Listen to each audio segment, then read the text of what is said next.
আন্তর্জাতিক অঙ্গনের রাতের তাজা আপডেট সংবাদ প্রথমেই জানিয়ে দেব, মার্কিন যুক্তরাষ্ট্রের ভয়াবহ বিপদ, ধ্বংস হয়ে যাচ্ছে সামরিক শক্তি, চারদিক থেকে ঘিরে ফেলছে মার্কিন সমস্ত শক্তিকে, একের পর এক ভেঙে পড়ছে যুদ্ধ বিমান, ঘাঁটিগুলো দখলমুক্ত হচ্ছে। এ যেন মুসলিম শক্তিধর দেশ ইরানের কূট কৌশল। এইবার জানিয়ে দেব যুক্তরাষ্ট্রের শক্তিশালী বহুমাত্রিক যুদ্ধ বিমান বিধ্বস্ত। এরপর জানাবো জাহান্নামের দরজা শীঘ্রই খুলবে বলেছে ইসরায়েল। এরপর জানাবো গাজা সিটি ধ্বংসের হুমকি ইসরায়েলের প্রতিরক্ষা মন্ত্রীর। এদিকে ইউক্রেনের আরো ৩ গ্রাম দখলের দাবি রাশিয়ার। এবং সর্বশেষ জানিয়ে দেব, ইসরায়েলের সঙ্গে সংঘাতের পর প্রথম সামরিক মহড়ায় ইরান। এতক্ষণ শুনছিলেন সংবাদ শিরোনাম, এখন বিস্তারিত। অনুরোধ থাকবে ভিডিওটিতে একটি লাইক দিন, কমেন্টস করে জানিয়ে দিন আপনি কোন জেলা থেকে বা কোথা থেকে এই সংবাদটি শুনছেন। জাহান্নামের দরজা শিগগির খুলে যাবে এমন মন্তব্য করেছেন ইসরায়েলের প্রতিরক্ষামন্ত্রী ইসরায়েল কাটজ।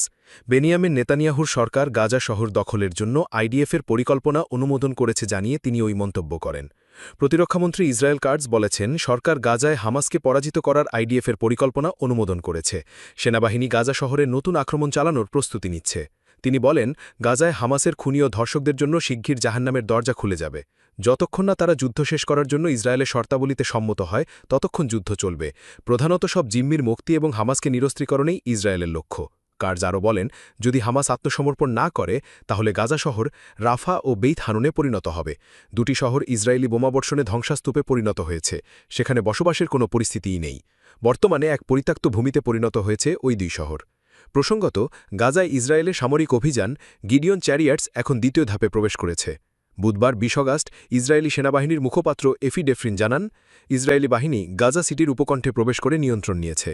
ডেফরিন বলেন, সেনাবাহিনী ৯৯তম ডিভিশন দক্ষিণ পূর্ব গাজার আল জাইতুন এলাকায় অভিযান চালিয়ে একটি হামাস সুড়ঙ্গ উন্মোচন করেছে।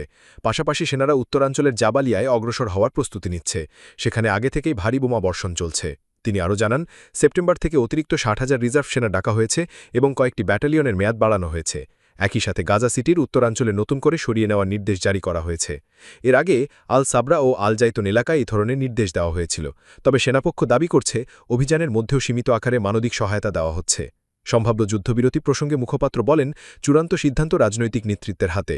আমরা অভিযানের লক্ষ্য পূরণে প্রস্তুত এবং নির্দেশ পেলেই হামাসকে আরও বড় ক্ষতি করতে পারব। ইউক্রেনের আরও ৩ গ্রাম দখলের দাবি রাশিয়ার। রাশিয়া ইউক্রেনের পূর্বাঞ্চলের ৩টি গ্রাম দখল করার দাবি করেছে। শুক্রবার রুশ প্রতিরক্ষা মন্ত্রণালয় জানায়, তাদের সৈন্যরা দোনেৎস্ক অঞ্চলের কাতেরিনিভকা, ভলোদিমিরিভকা এবং রুসিন ইয়ার গ্রামগুলো দখল করেছে। এতে রুশ বাহিনী কিয়েভের মূল প্রতিরক্ষা লাইনের আরও কাছাকাছি চলে এসেছে। এএফপি জানায়, দোনেৎস্কে বিধ্বস্ত অঞ্চলে রুশ বাহিনী ধীর গতিতে হলেও একের পর এক এলাকা দখল করছে। সেসব এলাকায় খুব কম বাসিন্দা আছেন এবং কিছু ভবন এখনও অক্ষত রয়েছে। রুশ প্রতিরক্ষা মন্ত্রণালয় তাদের টেলিগ্রাম চ্যানেলে জানিয়েছে, এই ৩টি গ্রামে রুশ বাহিনীর পতাকা উত্তোলন করা হয়েছে।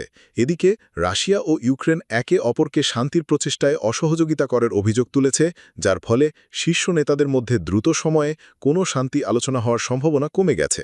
রুশ গোলাবর্ষণের পর কোস্টিয়ানতিনিভোগ শহরের গ্যাস সরবরাহ বন্ধ হয়ে গেছে।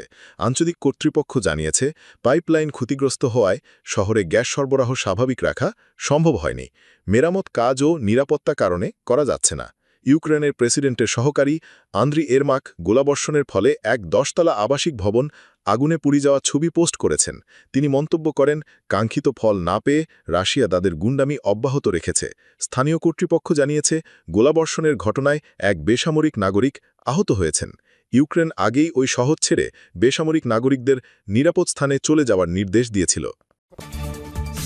ইসরায়েলের সঙ্গে সংঘাতের পর প্রথম সামরিক মহড়ায় ইরান।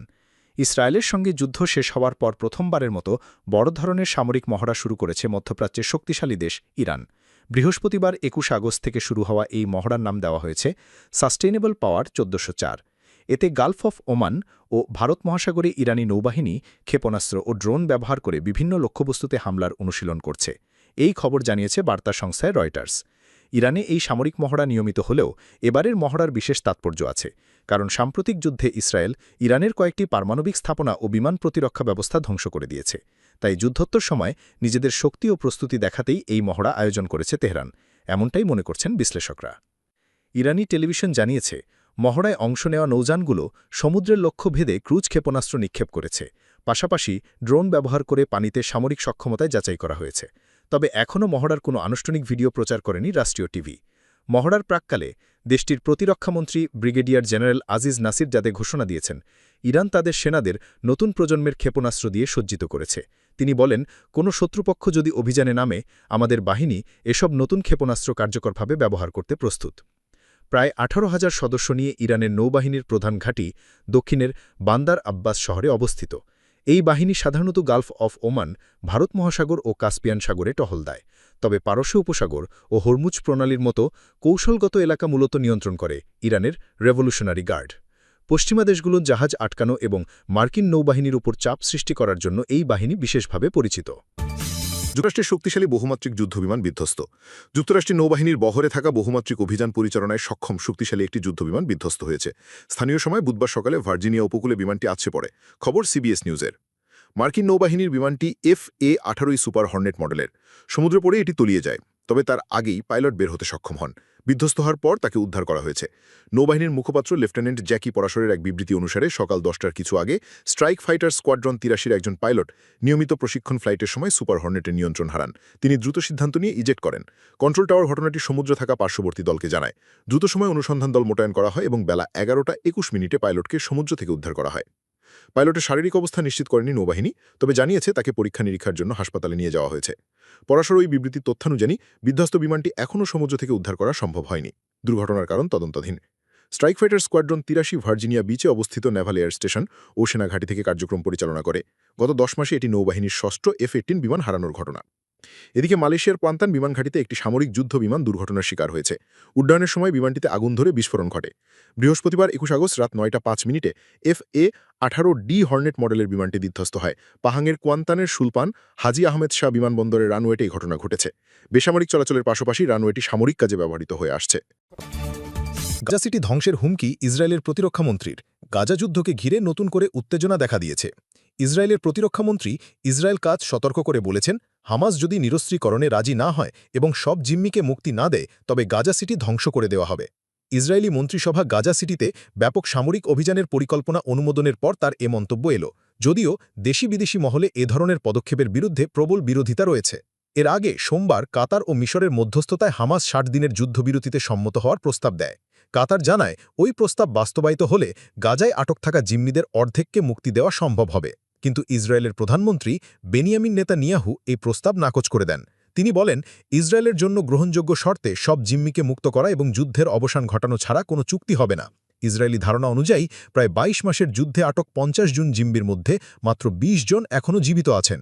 বৃহস্পতিবার রাতে গাজা ডিভিশনের সদর দপ্তর পরিদর্শনের সময় এক ভিডিও বার্তায় নেতানিয়াহু বলেন, আমি নির্দেশ দিয়েছি সব জিম্মির মুক্তির জন্য অবিলম্বে আলোচনায় বসতে।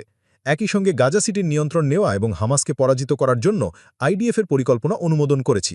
তিনি আরও যোগ করেন, হামাসকে পরাজিত করা এবং জিম্মিদের মুক্ত করা এই দুটি বিষয়ে একে অপরের সঙ্গে অঙ্গাঙ্গিভাবে জড়িত। তবে পরবর্তী আলোচনার ধাপ কী হবে সেই বিষয়ে তিনি বিস্তারিত কিছু জানাননি। নেতানিয়াহুর বক্তব্যের সুর আরও কঠোর করেন প্রতিরক্ষামন্ত্রী কাজ। শুক্রবার সামাজিক যোগাযোগ মাধ্যমে তিনি লিখেছেন, খুব শীঘ্রই হামাসের খুনি ও ধর্ষকদের মাথার উপর নরকের দরজা খুলে যাবে যতক্ষণ না তারা ইসরায়েলের শর্তে যুদ্ধ শেষ করতে রাজি হচ্ছে। মূল শর্তগুলো হল সব জিম্মিকে মুক্ত করা এবং হামাসের নিরস্ত্রীকরণ।